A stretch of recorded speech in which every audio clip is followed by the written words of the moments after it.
Photographer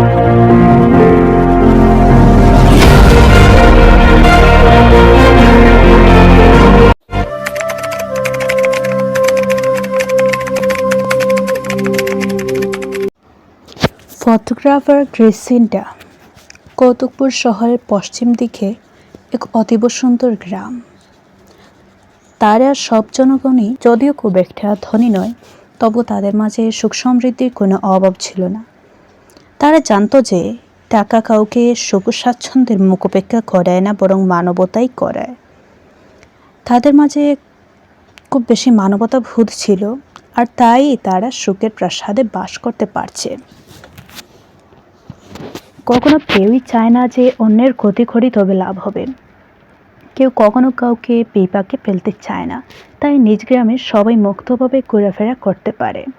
সেই অতীব সুন্দর গ্রামের একদিকে ছিল খুব সুন্দর একটা ফুল বাগান। এখানে প্রায়ই লোকজন আসে ঘুরতে। এইখানে যাতে সাপ বিচ্ছু ইত্যাদি মারাত্মক জীবের জন্ম না হতে পারে তার জন্য গ্রামবাসীরা বদলিয়ে দিয়ে প্রত্যহ পাহারা দিত।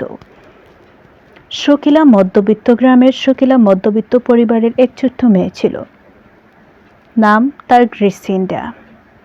সেই ফুল বাগানকে খুব বেশি ভালোবাসত।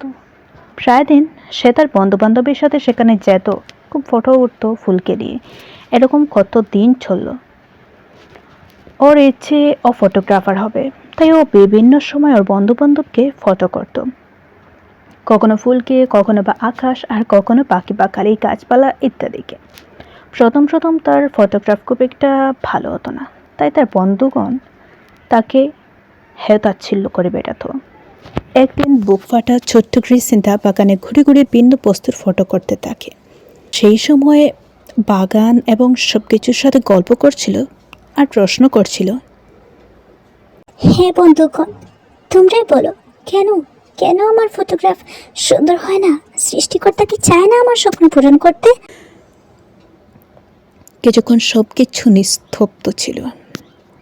অতঃপর পুরো বাগান আর আকাশ সবাই এক সুরে বলল, কখনো কখনো সৃষ্টিকর্তা কাউকে পরীক্ষা নেই। তুমি চেষ্টার কোনো কম করো না, দেখবে ঠিক সফল হতে পারবে। পরীক্ষা জানি, কিন্তু কিন্তু সবাই তো বলে এই গ্রামের লোকেদের কত সুখ। আবার আমার ক্ষেত্রে বা দেখো না, যদি ফটোগ্রাফার হতে না পারছি তবে তো মনে শান্তিই থাকবে না। তাহলে এই কথাটা সত্য কিভাবে হলো? বন্ধু, একটা আইডিয়া এসছে। কি? তুমি তো পারবে, পারবে, তুমি উন্নত হতে পারবে। আরে কি হয়েছে? কি আইডিয়া তো বলবে। তুমি যদি এখান থেকে বিভিন্ন ফুল নিয়ে ভিন্ন স্থানে, যেমন শহরেই বিক্রি করতে চাও, তবে তাতে অনেক লাভ হবে। আর তুমি ক্যামেরাও কিনতে পারবে। ক্যামেরা দিয়ে এমনিতেই যে কোনো ফটোগ্রাফ সুন্দর হয়, এটা নিয়ে চিন্তা করতে পারো। সবাইকে ধন্যবাদ জানিয়ে বাড়ি ফিরল ক্রিসিন্ডা। পরদিন সে আবার গেল বাগানে ঝুড়ি নিয়ে ফুল তুলতে। বিভিন্ন রকম ফুল কুড়ালো সে। ঝুড়ি ভরে সে শহরের উদ্দেশ্যে বেরোলো। তখনও তার বিভিন্ন বন্ধু বান্ধবীরা তাকে নিয়ে হাস্যকৌতুক করছিল। ক্রিসিন্ডা তাদেরকে অতিক্রম করে গেল। তারা আলোচনা করছিল, এই দেখ, ও ওনাকে কি ফটোগ্রাফার হবে, আর এখন দেখো ও কি করছে। ও এখন মালিনী। দিন শেষ হয়ে গেল, তবু ওর ঝুড়ি প্রায় ভরা রয়ে গেল। একটু হতাশাগ্রস্ত ক্রিসিন্ডা ছিল, কারণ তার দু একটা ফুল বিক্রি হয়েছে। আর তা দেখে তার বন্ধু বান্ধবরা তাকে নিয়ে হাসাহাসি করে। এক দুদিন পর এমন বিক্রি শুরু হলো যে ক্রিসিন্ডা 2 ঝুড়ি ফুল কুড়িয়ে নিলেও তা শেষ হয়ে আরও বেশি বেশি কাজের অর্ডার আসে। কিন্তু এতগুলো ফুল ও কীভাবে একদিনে নেবে? ক্রমে ক্রমে তার ফুলগুলো শহরের বাইরে, রাজ্যের বাইরে, দেশেও বিক্রি হতে লাগলো। দিনে দিনে সে অনেক টাকা উপার্জন করলো। তারপর সে ক্যামেরা কিনলো। ফটোগ্রাফ তো ভালো হয় না। তখন কি বাবাকে বলল, বাবা, আমার যদিও স্বপ্ন ফটোগ্রাফার হওয়ার, কিন্তু আমার ফটোগ্রাফ তো ভালো হয় না। তুমি আমায় একটু গায়ে লেগে শেখাও মা। হ্যাঁ মা, আমার মনে হয় তোমাকে একটু দেখিয়ে দিলে খুব সহজে শিখতে পারবে। কদিন পরে শহরের সব ফটোগ্রাফার থেকে ক্রিসিন্ডার এখানে ভিড় বেশি হতে শুরু হয়। ওর বন্ধুরা অবাক হয়ে গেল ওর ক্লান্ত পরিশ্রম করতে দেখে। খুব ধনী হয়ে উঠল ক্রিসিন্ডা, কিন্তু তার মাঝে কোনো অহংকার নেই। তার এইটুকু ধন সম্পদ এ শহরের সবাইকে অর্থশালীও করে তুলেছে। এখন আর কতকপুর শহরে কোনো কিচ্ছুর অভাব নেই। লোকেরা ক্রিসিন্ডারের কৃতিত্বের জন্য প্রশংসা করতে শুরু করলো।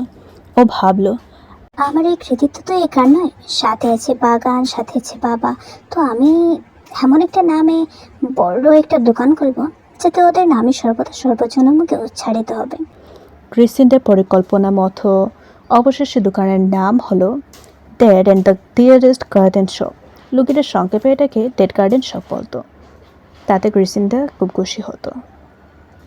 অবশ্য বন্ধুরা, এ শহরে আর কোনো ফটোগ্রাফার থাকলো না যাতে শহরে ঝগড়া না বাঁধে। শ্রোতারা তো ভাবছেন যে যদি কোনো দিন ক্রিসিন্ডা মারা যায় তবে অন্য কারো ফটোগ্রাফ কি লোকেদের পছন্দ হবে? হ্যাঁ, এটা আমার মনে হয়। কি হবে বলুন তো? দাঁড়ান একটু ভাবতে দিন। ও হ্যাঁ, ওরা হয়তো ক্রিসিন্ডার একটা মূর্তি বানিয়ে রাখবে স্মরণার্থে, আর ওর জীবন গল্প অন্যান্য ছোটদেরকে শুনিয়ে আগ্রহান্বিত করবে ফটোগ্রাফিতে। ঠিক আছে, এবার তো সন্দেহটা দূর হলো। হ্যাঁ, হবে হবে, কারণ আমিও এটা নিঃসন্দেহে বলতে পারছি।